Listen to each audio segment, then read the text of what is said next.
Assalamualaikum warahmatullahi wabarakatuh. Alhamdulillah, kita panjatkan kehadirat Allah Subhanahu wa Ta'ala.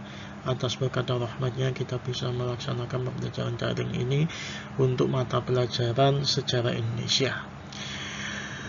Pada materi ini nanti yang kita bahas adalah tentang perkembangan kehidupan politik dan ekonomi pada masa awal kemerdekaan sampai masa demokrasi terpimpin. Sebelumnya kita berdoa dulu agar apa yang kita laksanakan mendapatkan suatu hidayah dan selalu diridai oleh Allah Subhanahu wa Ta'ala. Berdoa dimulai.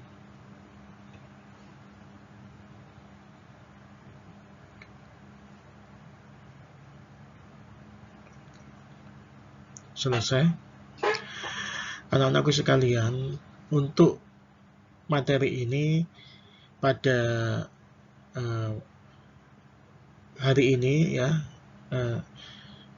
saya akan memberikan penjelasan mengenai perkembangan kehidupan politik dan ekonomi pada masa awal kemerdekaan sampai pada masa demokrasi liberal saja ya.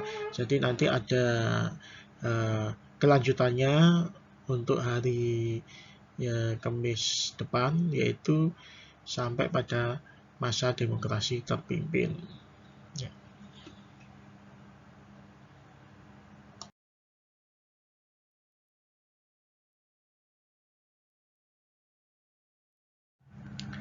Sejak kemerdekaan berhasil kita raih, bangsa Indonesia mulai melakukan berbagai macam usaha demi kesejahteraan dan kemajuan rakyat. Bidang politik, ekonomi, sosial, dan budaya menjadi objek yang terus diperbaiki dan diperbaharui. Para tokoh percaya bahwa kebijakan yang pas, cocok, dan sesuai dengan kultur bangsa Indonesia maka akan membuat Indonesia dengan cepat sejajar dengan bangsa-bangsa lain yang lebih dahulu merdeka.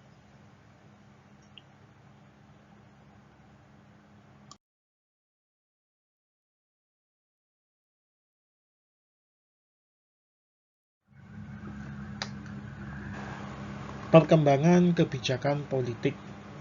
Yang pertama, kebijakannya adalah pembentukan Komite Nasional Indonesia Pusat atau KNIP. Yang kedua, pendirian partai-partai politik. Yang ketiga, dimulainya sistem parlementer. Yang keempat, pemindahan ibu kota Republik Indonesia.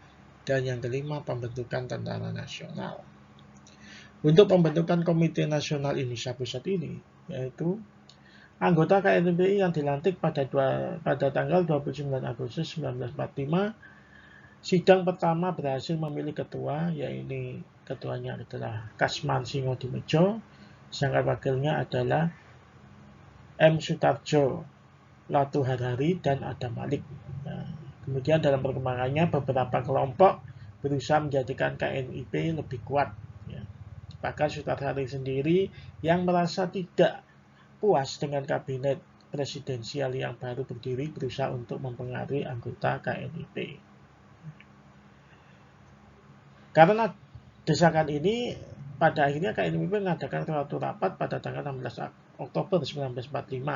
Keputusan rapat itu kemudian dijadikan dasar bagi KNIP untuk membentuk wakil Presiden Muhammad Hatta, untuk mendesak wakil Presiden Muhammad Hatta sehingga dilaksanakan maklumat nomor 10 tahun 1945 yang menetapkan bahwa sebelum terbentuk MPR dan DPR, KNIP diserai tugas sebagai lembaga legislatif. Yang kedua, KNIP berhak untuk menetapkan garis besar haluan negara atau GBHN. Sedangkan yang ketiga, keseharian pekerjaan KNIP ini akan dilakukan oleh sebuah badan pekerja yang dipilih di antara anggota. Kemudian yang kedua, pendirian partai-partai politik. Pada tanggal 3 November 1945, pemerintah mengeluarkan maklumat pemerintah yang ditantangani oleh Wakil Presiden Muhammad Hatta. Jadi isi maklumatnya adalah sebagai berikut. Yang pertama, pemerintah mendorong tumbuhnya partai-partai politik. Yang kedua, pemerintah berharap partai-partai ini telah disusun sebelum pemilihan anggota-anggota Badan Perwakilan Rakyat. Kemudian yang ketiga ini dimulainya sistem parlementer. Ya. Pada tanggal 11 November 1945, Badan Pekerja KNIP mengeluarkan pengumuman tentang pertanggungjawaban menteri kepada wakil rakyat. Ya. Karena BPKNIP berfungsi sebagai DPR dan KNIP sebagai MPR, maka pertanggungjawaban menteri-menteri tidak kepada presiden, melainkan kepada BPKNIP. Pada kenyataannya, Presiden Soekarno setuju, sehingga berlakulah sistem parlementer menggantikan sistem presidensial. Sultan Syahrir kemudian diangkat sebagai Perdana Menterinya setelah dicalonkan BPKNIP dan berhasil membentuk kabinet. Kebijakan yang keempat adalah pemindahan ibu kota Republik Indonesia. Ya. Jadi sejak kemerdekaan Republik Indonesia, kota Jakarta dipilih sebagai ibu kota negara Republik Indonesia. Namun setelah tentara Sekutu dan Belanda kembali datang, keamanan dan ketertiban ibu kota Jakarta menjadi terganggu. Berbagai teror dan ancaman merajalela. Melihat situasi yang demikian, selaku penguasa Republik Indonesia, Presiden Soekarno memutuskan pindah ke Yogyakarta dan sekaligus menjadikan kota tersebut sebagai ibu kota negara Republik Indonesia. Pemindahan ini berlangsung pada tanggal 4 Januari 1946. Kemudian kebijakan yang kelima yaitu pembentukan Tentara Nasional.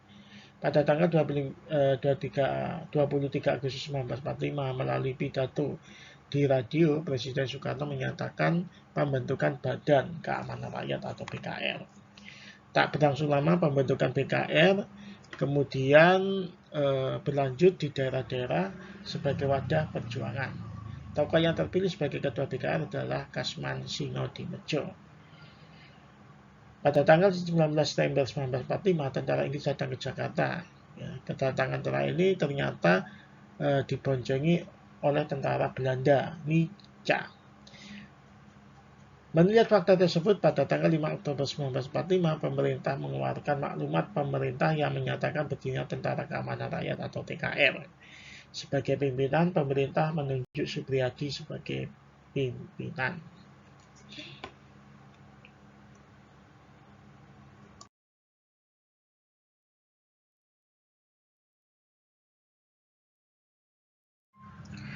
Perkembangan kebijakan ekonomi dan keuangan. Ya, pada awal kemerdekaan, kebijakan bangsa Indonesia sangat kacau. Inflasi terjadi karena beredarnya mata uang Jepang yang tidak terkendali. Selain itu, penjajah Belanda melakukan blokade yang berakibat barang-barang dari Indonesia tidak dapat diekspor. Meski demikian, pemerintah Indonesia tidak berputus asa. Kebijakan ekonomi tetap dilakukan, di antaranya adalah sebagai berikut. Ya. Yang pertama, Konferensi Ekonomi Indonesia. Yang kedua, pembentukan Badan Perancang Ekonomi. Yang ketiga, rencana Casimo atau Casimo Plan. Yang keempat, kedudukan uang Republik Indonesia. Dan yang kelima, program pinjaman nasional. Yang keenam, mengurangi defisit anggaran. Saya jelaskan dulu masalah Konferensi Ekonomi Indonesia. Pada bulan Februari 1945, pemerintah mengadakan Konferensi Ekonomi Indonesia. Tujuan konferensi ini adalah untuk memperoleh kesepakatan dalam menanggulangi masalah ekonomi negara yang bersifat mendesak, seperti produksi dan distribusi makanan, persoalan sandang, serta status dan administrasi pengelolaan perkebunan. Jadi secara umum Konferensi Ekonomi Indonesia membahas tentang persoalan yang cukup luas. Bahkan konferensi ini kemudian dilanjutkan pada tanggal 6 Mei 1946 di Solo. Konferensi ini membahas masalah antara lain adalah program ekonomi pemerintah, masalah keuangan negara, pengendalian harga, distribusi, dan alokasi tenaga kerja.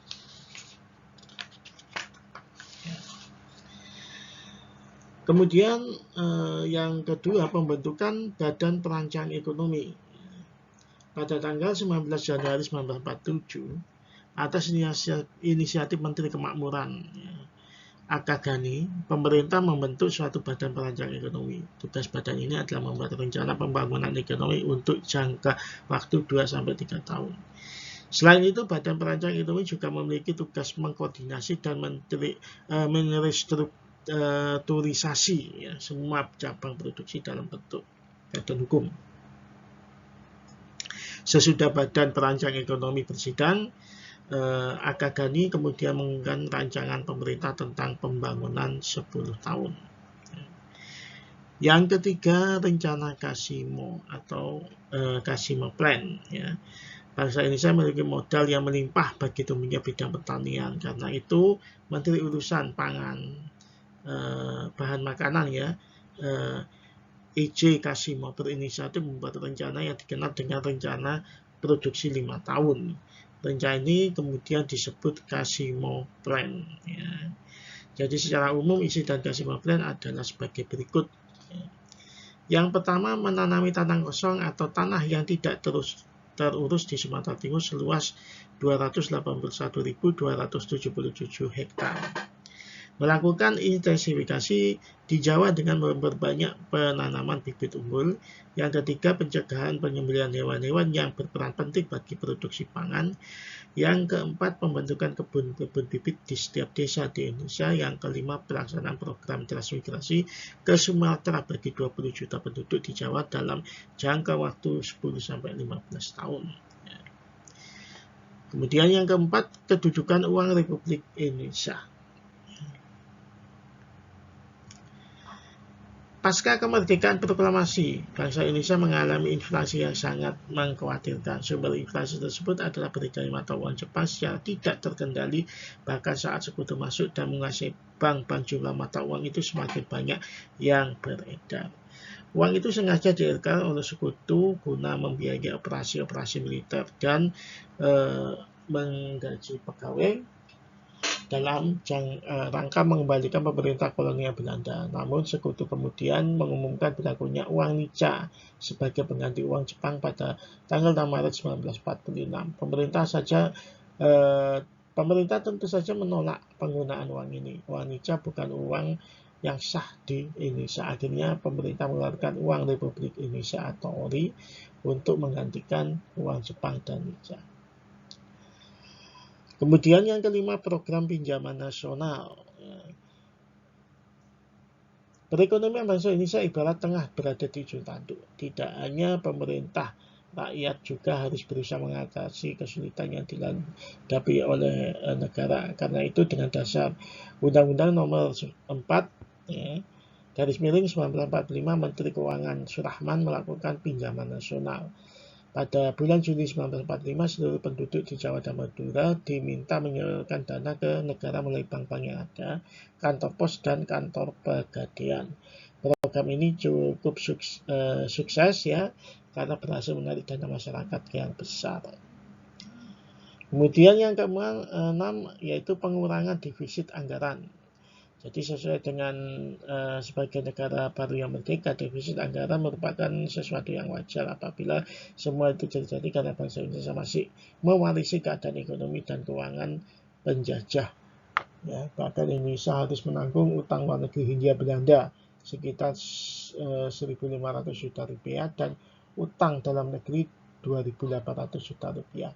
Beban utang ini merupakan konsekuensi dari pengakuan kedaulatan dari penjajah Belanda terkait defisit. Untuk pemerintah kemudian mengadakan langkah-langkah seperti mengeluarkan pinjaman pemerintah dan melakukan tindakan keuangan pada tanggal 25 Maret 1950.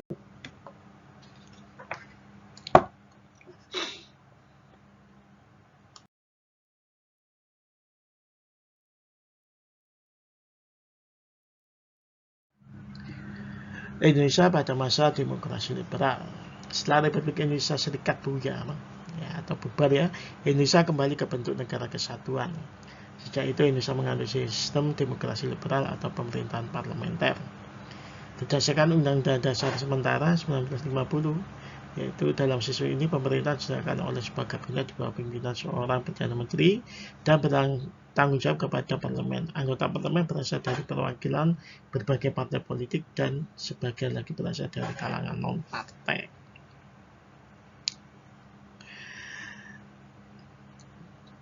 Di dalam Indonesia pada masa demokrasi liberal ini, yaitu dalam penggunaan yang pertama adalah sistem dan struktur politik. Ya. Sejak tahun 1950 Indonesia menganut demokrasi parlementer. Sistem parlementer yang dianut adalah parlamentarisme atau quasi parlementer. Sistem ini tidak sama dengan sistem parlementer penuh yang dianut oleh negara-negara Eropa Barat. Ciri-cirinya parlemen semu atau quasi parlemen yaitu yang pertama ya, Perdana Menteri diangkat oleh Presiden dan bukan oleh parlemen seperti dalam sistem parlementer murni. Hal ini diatur dalam pasal 51 ayat 2 Undang-Undang Dasar sementara 1950. Yang kedua, Perdana Menteri sebagai kepala pemerintahan. Jadi menurut pasal 46 ayat 1 Undang-Undang Dasar sementara 1950 yang disebutkan bahwa Presiden sebagai kepala negara sedangkan kepala pemerintahan dipegang oleh Perdana Menteri. Yang ketiga, kabinet dibentuk oleh presiden dan bukan oleh parlemen seperti dalam sistem parlementer murni. Sedangkan yang keempat, menteri-menteri baik menteri perorangan maupun bersama-sama bertanggung jawab kepada parlemen, tetapi pengangkatannya oleh presiden. Yang kelima, kepala negara presiden turut menangkap sebagai kepala pemerintahan dalam sistem parlementer murni. Kedua jabatan itu dipisahkan. Kemudian yang kedua yaitu kebijakannya, pengaruh struktur politik demokrasi liberal. Ya. Jadi sistem kabinet parlementer semu dan sistem multi partai yang dianutnya menyebabkan kabinet yang berkuasa rata-rata tidak berumur panjang. Dengan demikian kabinet belum juga berhasil menggarap satu program pun yang telah dibuatnya telah jatuh dan digantikan oleh kabinet baru.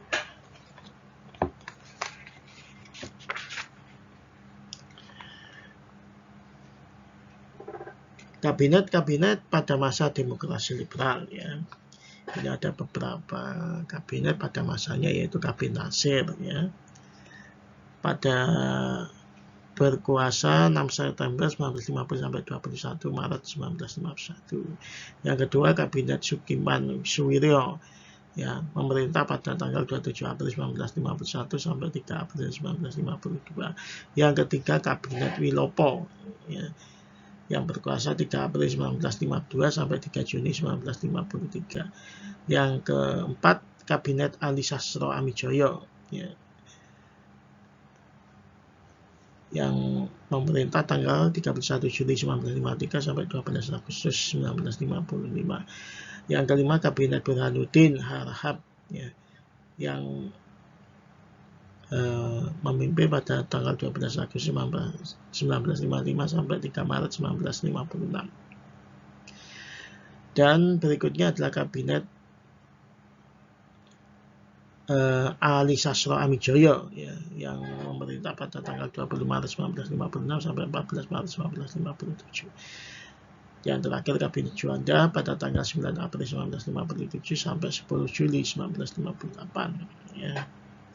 Itu adalah kabinet-kabinet ya yang ada di masa pemerintahannya masing-masing ya. Kemudian saya lanjut, yang nomor 4 adalah kondisi kebijakan ekonomi pada masa demokrasi liberal.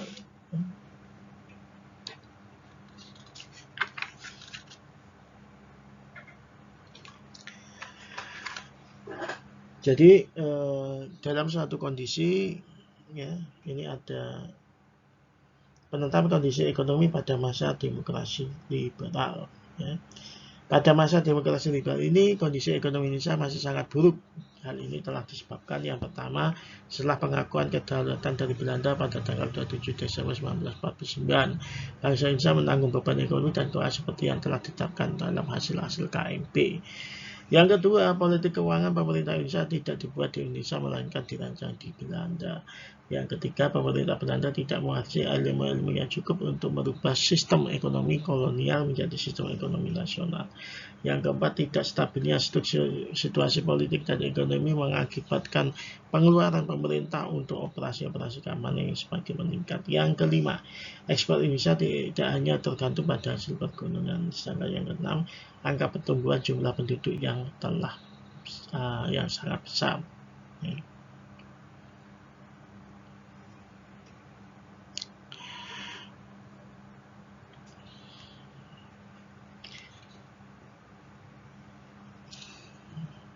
Kondisi dan kebijakan ekonomi pada masa ekonomi liberal.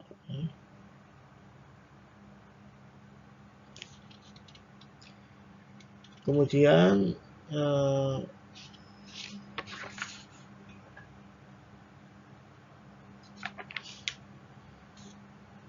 pada usaha perbaikan ekonomi ya, dalam mengatasi kondisi ekonomi bangsa Indonesia yang buruk pada masa demokrasi liberal, ini pemerintah melakukan upaya perbaikan ekonomi, yaitu yang pertama program Benteng ya.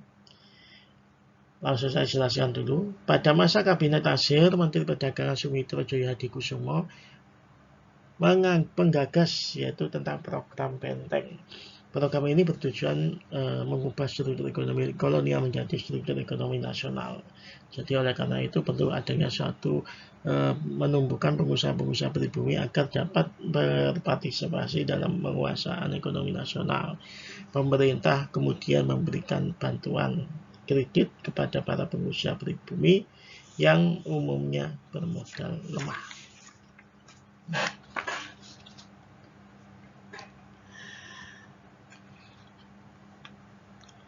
Selama 3 tahun program ini berjalan, yaitu pada tahun 1950 sampai 1953, pemerintah menganjurkan bantuan kredit. Ya. Jadi ke sekitar 700 perusahaan pribumi, namun program ini mengalami suatu kegagalan karena para pengusaha pribumi tidak mampu bersaing dengan pengusaha non pribumi. Selain itu, kegagalan program ini yang diakibatkan oleh mentalis pengusaha pribumi yang cenderung konsumtif dan ingin cepat mendapatkan keuntungan besar serta memiliki cara hidup mewah. Ya. Kemudian yang kedua yaitu National de Javanese Bank. Pada masa Sudirman ya dibentuk menjadi atau panitia nasionalisasi de Javanese Bank. Pemerintah kemudian mengangkat Syarifuddin Prawijaya sebagai presiden de Javanese Bank berdasarkan keputusan Presiden RI nomor 123 tanggal 12 Juli 1951. Jadi sebelum berdasarkan keputusan Presiden nomor 122 tanggal 12 Juli 1951, pemerintah harus memberhentikan Dr. Howing sebagai Presiden di Javanese Bank pada tanggal 15 Desember 1951. Diumumkan Undang-Undang Nomor 24 Tahun 1951 tentang nasionalisasi di Javanese Bank menjadi bank Indonesia sebagai bank sentral dan bank sirkulasi. Sistem ekonomi Alibaba ya. Jadi kegagalan sistem ekonomi gerakan Banting membuat pemerintah mencari jalan baru untuk mengembangkan pengusaha pribumi. Menteri Perekonomian pada masa sekarang yaitu Kabinet Ali Sastra Midjoyo, Esel Ishak Cokro Hadi Suryo memperkaya sistem ekonomi Alibaba. Alibaba ini digambarkan sebagai pengusaha swasta nasional pribumi, sedangkan Baba digambarkan sebagai pengusaha non pribumi. Pemerintah beranggapan perlu adanya kerjasama antara pengusaha pribumi dengan pengusaha non pribumi.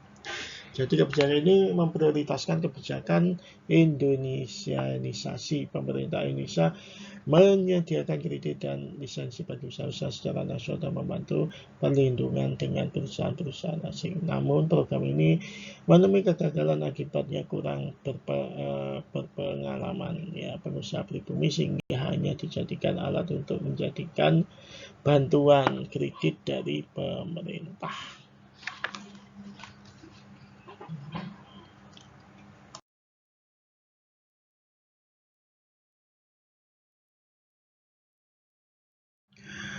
Pada bagian akhir pembelajaran daring ini, seperti biasanya, marilah kita berlatih menjawab soal-soal di bawah ini atau di layar, ya, dengan benar dan tepat. Ya.